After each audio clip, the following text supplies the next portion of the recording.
बौद्ध दर्शन 3 मूल सिद्धांत पर आधारित माना गया है: अनीश्वरवाद, अनात्मवाद, क्षणिकवाद। यह दर्शन पूरी तरह से यथार्थ में जीने की शिक्षा देता है। अनीश्वरवाद: बुद्ध ईश्वर की सत्ता नहीं मानते क्योंकि दुनिया प्रतीत्य समुत्पाद के नियम पर चलती है। प्रतीत्य समुत्पाद अर्थात कारण कार्य की श्रृंखला। इस श्रृंखला के कई चक्र हैं जिन्हें 12 अंगों में बांटा गया है।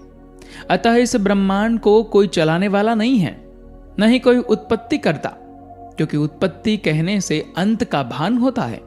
तब न कोई प्रारंभ है और न अंत। दूसरा, अनात्मवाद। अनात्मवाद का यह मतलब नहीं कि सच में ही आत्मा नहीं है। जिसे लोग आत्मा समझते हैं वो चेतना का अविच्छिन्न प्रवाह है। यह प्रवाह कभी भी बिखरकर जड़ से बद्ध हो सकता है और कभी भी अंधकार में लीन हो सकता है। स्वयं के होने को जाने बगैर आत्मवान नहीं हुआ जा सकता। निर्वाण की अवस्था में ही स्वयं को जाना जा सकता है। मरने के बाद आत्मा महासुसुप्ति में खो जाती है।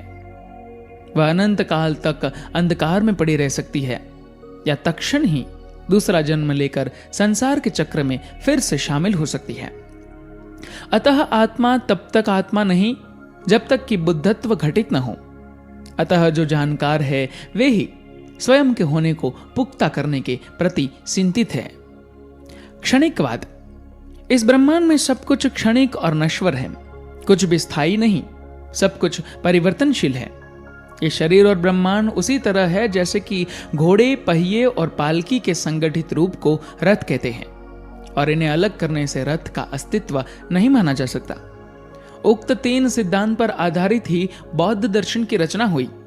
इन 3 सिद्धांतों पर आगे चलकर थेरवाद, वैभाषिक, स्वतंत्रिक, माध्यमिक, शून्यवाद, योगाचार, विज्ञानवाद और स्वतंत्र योगाचार का दर्शन गढ़ा गया। इस तरह बौद्ध धर्म के 2 प्रमुख संप्रदायों के कुल 6 उप संप्रदाय बने।